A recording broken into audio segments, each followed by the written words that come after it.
सबसे पहले मैं मंत्री जी से अनुरोध करूंगा कि वे अपना नाम और अपना परिचय अवश्य दें। आदरणीय मंत्री जी, आपसे अनुरोध है कि मीडिया को संबोधित करें। 11 साल के अंदर जो सेवा सुशासन जो हमने देखा है, उसके आधार पर हम कह सकते हैं कि 11 साल में जो इस देश का प्रोग्रेस हुआ है वो पिछले सालों में कभी नहीं हुआ। उससे भी ज़्यादा प्रोग्रेस इस दिनों में हमें दिखता है।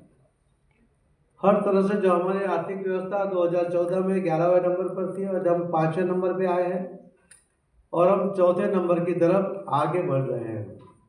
ये कभी हमने कल्पना भी नहीं की थी, उस तरह का एक काम हुआ है। अंतरिक्ष के अंदर भी चंद्रयान को सफलतापूर्वक वहाँ लैंड करवाने में जो हमारे साइंटिस्टों को प्रोत्साहित किया गया और सरकार की ओर से जो मदद की गई, उसकी वजह से ये भी एक बहुत बड़ा काम हुआ है। आप देखेंगे कि सर्वांगीण विकास की अगर बात होगी तो उसके अंदर महिला हो, युवा हो, हर सेक्टर के लोगों को, किसानों, सबको कुछ ना कुछ मिलना चाहिए। ये पहली सरकार है कि जिन्होंने 11 साल में सभी सेक्टर के लोगों को कुछ ना कुछ देने की कोशिश की है और सफलतापूर्वक उसको दिया भी है। जो किसान, उनको आज तक उनके लिए स्पेशल कभी कोई योजना नहीं बनी थी। पहली बार जो किसान को हम जगत का ताज कहते हैं, अन्नदाता कहते हैं, मगर वो लाचार था। अगर उसको छोटी भी उसकी आवश्यकता को लिए उसे नायब मामलतदार जैसे अधिकारी के पास भी हाथ फैलाना पड़ता था, अपनी लाचारी देनी पड़ती थी, अपनी अर्जी देनी पड़ती थी। माननीय प्रधानमंत्री मोदी जी ने कहा कि किसान अन्नदाता है, उसका सम्मान होना चाहिए और उसीलिए बिना कोई एप्लीकेशन, बिना कोई लाचारी दिखाए सीधा उसके बैंक अकाउंट में हर साल 3 हफ्ते में 6,000 रुपया उसका जमा होने लगा, जो कभी उसने मांगा नहीं था। और आप देख रहे होंगे कि युवाओं को नौकरी के बजाय वो स्टार्टअप शुरू करें, और स्टार्टअप के लिए सरकार की ओर से जो आर्थिक मदद हुई उसके कारण 1 लाख जो स्टार्टअप बंद होने वाले थे, जो आर्थिक सहायता के कारण, उनको भी जीवनदान मिला। और आज पूरे दुनिया में तीसरे नंबर पर हमारे युवा स्टार्टअप के द्वारा कुछ ना कुछ नए प्रयोग करते हैं। वो काम भी उनको मिलता है और वो लोगों को काम भी दे रहे हैं, यानी नौकरी मांगने के बजाय नौकरी देने वाले ये युवा बने हैं। इसके वजह से उनका आत्मविश्वास भी बढ़ा है और हमारे देश के युवाओं को ऐसा लगता है कि उनमें भी टैलेंट है, उसका उपयोग करने का मौका माननीय प्रधानमंत्री श्री नरेंद्र मोदी साहब ने दिया है। शिक्षा में शिक्षण नीति नहीं बनी, जो पुरानी चल रही थी वो आवश्यकता के अनुसार बदलने की आवश्यकता थी, वो बदले समय से नहीं बदली गई थी। कई लोगों को, विद्यार्थियों को भी और बाकी लोगों को भी लगता था कि आज के युग में, आज के समय में शिक्षा नीति जो चल रही है वो बदलने की आवश्यकता है। तो सभी एक्सपर्ट को साथ में लेकर, सबको साथ में, सबका सजेशन लेते हुए उसके अंदर भी आवश्यक सभी चेंजेस करने के बाद एक नई शिक्षा नीति बहुत सालों के बाद वो भी आपको मिली है। मैं मानता हूँ कि इंडस्ट्री का ग्रोथ हुआ, किसानों को ग्रोथ हुआ। उनको जो पहले खत नहीं मिलता था उसके लिए उनको लाइन में लगना पड़ता था। कई राज्यों के अंदर पुलिस गोलीबार तक करती थी, उनको पुलिस का डंडा भी खाना पड़ता था। माननीय प्रधानमंत्री नरेंद्र मोदी जी ने इन सबको, किसानों को समय सर उन्हें खाद मिल जाए और उन्हें कोई ज़्यादा पैसा ना देने पड़े, उसके लिए कई बार सब्सिडी की रकम में बढ़ाकर उनको एक अपना जीवन निर्वाह कर सके, अपने किसानी में वो अच्छा उत्पादन कर सके, उसके लिए भी सहायता की है। आपने 11 साल के बारे में बहुत कुछ सुना है, मगर एक सुरक्षित भारत, ये भी इसी साल में हमारे विकास के साथ साथ सुरक्षित भारत की भी जो आवश्यकता थी वो भी बना है। आपने देखा होगा कि पहले कांग्रेस के समय के अंदर करीब उनके समय में 57 बड़े हमले हुए, उसके अंदर जो अटैक हुए उसके अंदर बहुत बड़ा नुकसान भी हुआ, मगर हम सिर्फ विरोध करते थे और पाकिस्तान का नाम तक नहीं लेते थे और चुपचाप बैठ जाते थे। और देश के लोगों भी निराशा थी, उनको लगता था कि कुछ कर नहीं रहे, तो कोई अपेक्षा भी नहीं करते थे। और आपने देखा होगा कि पहला अटैक हुआ तो सर्जिकल स्ट्राइक हुई, दूसरा अटैक हुआ तो एयर स्ट्राइक हुई, और पहलगाम का जब तीसरा अटैक हुआ और वो अटैक का जो जवाब दिया गया, जो देश के लोगों की अपेक्षा थी उससे भी ज़्यादा जवाब दिया गया। अटैक का जवाब तो दिया, और साथ में तीनों अटैक की जो विशेषता रही कि पहला अटैक में 3 घंटे का टाइम तय हुआ था, 2.5 घंटे में ऑपरेशन खत्म हुआ, हमें कोई डैमेज नहीं हुआ। एयर स्ट्राइक में भी करीब 2 घंटे का टाइम हुआ था, वो भी 1.5 घंटे में ख़त्म हो गया, कोई नुकसान नहीं हुआ। और पहलगाम का जवाब में भी 30 मिनट का टाइम था, मगर 22 मिनट में पूरे पाकिस्तान को घुटनों पर बल ला दिया, और पूरी दुनिया ने देखा कि भारत अब जवाब दे सकता है। और जवाब भी कैसे दिया कि हमारे ही देश में उत्पादित शस्त्र उसके द्वारा ही परफेक्ट निशान करते हुए जो किया, उसके अंदर एक और भी ध्यान में रखा गया कि कोई लोगों के ऊपर कोई उनको नुकसान ना हो, जहाँ लोग रहते हैं ऐसे एरिया में कोई मिसाइल ना पड़े, उसका भी ध्यान रखा गया। कोई सैनिकों के ऊपर भी हमला नहीं हुआ, क्योंकि उनको ये जवाब देना था आतंकवादियों के लिए, और आतंकवाद को ख़त्म करने का टारगेट लेकर जो चल रहे थे उसी को टारगेट लेकर चले। उसके बाद भी पूरा आप देख रहे हो कि आज पूरी दुनिया ये देख रहे हैं कि भारत कितना शक्तिशाली हो गया है। अपने ही आयुध निर्माण के साथ उन्होंने शक्ति प्राप्त कर ली। यानी हर तरह से हम देखेंगे तो 11 साल के अंदर की इतनी सब विशेषताएं हैं, और इसी के कारण देश के लोगों में भी एक विश्वास भी बढ़ा है, सरकार के ऊपर भी विश्वास बढ़ा है कि एनडीए की सरकार में जिस तरह से काम हुआ है उस लोग अभी देखते भी हैं और उसको स्वीकार भी करते हैं, और उनकी अपेक्षा भी बढ़ते जा रही है। इसी के साथ हमारे मंत्रालय के अंदर भी आप देखेंगे इतने सालों के अंदर, 11 सालों के अंदर कई चेंज आए। पहले जो 2 डिपार्टमेंट अलग अलग थे उन दोनों को एक किया गया, जल शक्ति मंत्रालय एक करके बनाया गया।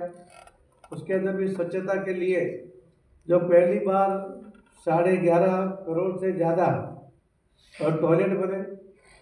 पूरे देश में इतने सालों में लोगों के लिए टॉयलेट की व्यवस्था भी नहीं थी। अगर हम विकसित भारत बनाना चाहते हैं 2047 तक, और आज प्राथमिक जो आवश्यकता है लोगों के टॉयलेट की, अगर वो भी हम नहीं दे पा रहे हैं तो विकसित भारत नहीं बन सकता। और उसी के कारण पहला टारगेट जो किया गया और जो पूरा भी किया गया, उसके अंदर भी अभी मॉडल टॉयलेट बना। फायदा क्या हुआ? 25 लाख महिला जो रोज पानी लेने के लिए जाती थी, उनका 2.5 करोड़ घंटा रोज का बचा, और उनको जाने आने में जो समय लगता था, उनको जो बोझ उठाना पड़ता था, उसमें से उसको मुक्ति मिली। वो जो पानी लाती थी उसकी कोई क्वालिटी वो जो चेक नहीं कर सकती थी, जो भी पानी उनको अवेलेबल था वो पानी लेते थे। पानी से ही सबसे ज़्यादा रोग होते हैं, उसके कारण रोग भी होते थे। मगर नल से जल देने से जो क्वालिटी पानी मिला, उसके कारण करीब 8 लाख करोड़ रुपए लोगों के जो खर्च होते थे दवाइयों के लिए, इंजेक्शन के लिए, वो भी उसके अंदर बचत हुई है। और ये अच्छा पानी मिलने के कारण करीब 4 लाख बच्चों की जान भी बचा पाए हैं। जो एसबीएम में भी वही हुआ, स्वच्छता में भी 3 लाख बच्चे जो डायरिया में, वो हर साल करीब 60,000 बच्चे की मौत होती थी। वैसे पहले ही 5 साल के अंदर 3 लाख बच्चों की जान बचा पाए। WHO का रिपोर्ट है, ये मोदी साहब की सरकार का रिपोर्ट नहीं है, कोई थर्ड पार्टी ने जिसकी विश्वसनीयता है, जो पूरे दुनिया के सभी देशों के इस सर्वे करने के बाद उनके फिगर आते हैं, उसके अंदर इन्होंने ये सब फिगर दिए हुए हैं। तो महिलाओं के लिए भी ये काम बहुत बड़ा काम हुआ। उसके कारण सभी की जो तंदुरुस्ती में दवाइयों का खर्च होता था, बिन जरूरी दवाइयाँ शरीर में जाती थी, उनके कारण अनेक प्रकार के रिएक्शन आने के या कुछ नुकसान होने की संभावना थी। मनुष्य हमें माननीय प्रधानमंत्री जी की ओर से पूरा सपोर्ट मिल रहा है, और इस बार भी करीब पूरे हमारे मंत्रालय को 99.501 करोड़ रुपया जो ग्रांट मिला है, ये सर आज तक का सबसे ज़्यादा ये ग्रांट हमें इस बार भी मिली है। जल जीवन मिशन के लिए भी उसके अंदर 67,000 करोड़ वो उसके लिए आवंटित किया गया है। तो भी एक बहुत बड़ा काम इसके अंदर भी चल रहा है। नमामि गंगे के जरिए भी आप देखेंगे कि गंगा की हालत क्या थी। आज धीरे धीरे नदी की हालत चेंज हो रही है।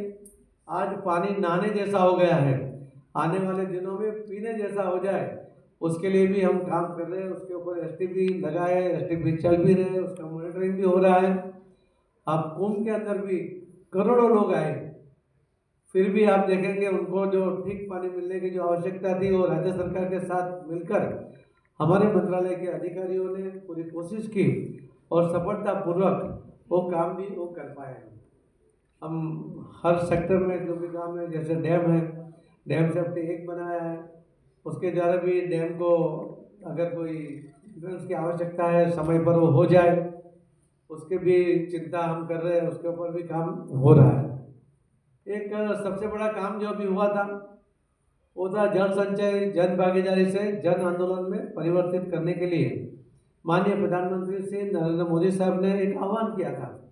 6 सितंबर 2024 को उन्होंने वर्चुअली आह्वान जब किया था, उसके बाद करीब 8 महीने के अंदर अभी तक हमने 31 मई तक 27,42,000 ये स्ट्रक्चर खड़े किए थे और आज तक हमने करीब 32 लाख स्ट्रक्चर ये खड़े किए हैं। इसमें छोटे भी स्ट्रक्चर हैं, बड़े भी हैं, और इसके द्वारा बहुत जो पानी संचय करने के लिए जो हमारे पास बारिश होती है करीब 4,000 BCM, हमारी आवश्यकता है 1120 BCM की। हम विकसित भारत तक जाएंगे तो हमारे पास 1180 BCM की आवश्यकता रहेगी। मगर हम आज जो जल संचय कर सकते हैं, हमारी जो कैपेसिटी है सिर्फ सब मिलाकर 750 BCM की ही है। उसके अंदर हमारे पास करीब जो 6,500 अलग अलग छोटे बड़े डैम हैं वो भी आ जाते हैं, उनकी कैरिंग कैपेसिटी भी सिर्फ 250 BCM है, उसको मिला के 750 BCM की है। और डैम बनाने में 25 साल लगते हैं, 25,000 करोड़ से ज़्यादा पैसा लगता है।